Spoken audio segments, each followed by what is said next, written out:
7 ঘণ্টা শিথিলের পর রাজধানীতে ফের বহাল হয়েছে কারফিউ। দর্শক, শিথিলতা উঠে যাবার পর রাজধানীর কিছুক্ষণ আগের চিত্রে বাকিটা জানাচ্ছেন সহকর্মী ওবায়দুল হক মারুফ।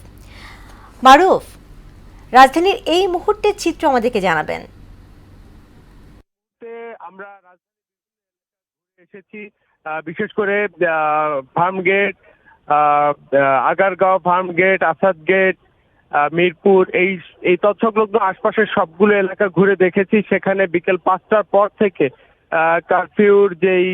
কারফিউ বলবৎ আবার শুরু হয়েছে এবং এখন থেকেই কড়াকড়ি আরোপ শুরু হয়েছে।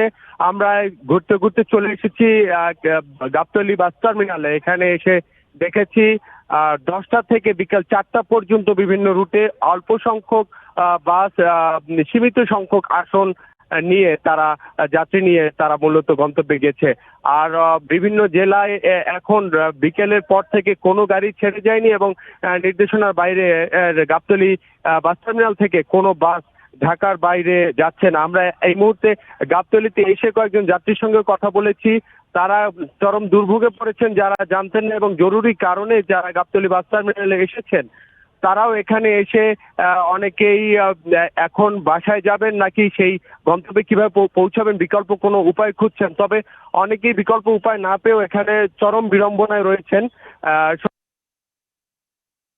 সার্বিক পরিস্থিতি গাবতলী বাস টার্মিনাল থেকে আমার কাছে এই পর্যন্তই ছিল। জেরিন। মারুফ, আপনাকে ধন্যবাদ।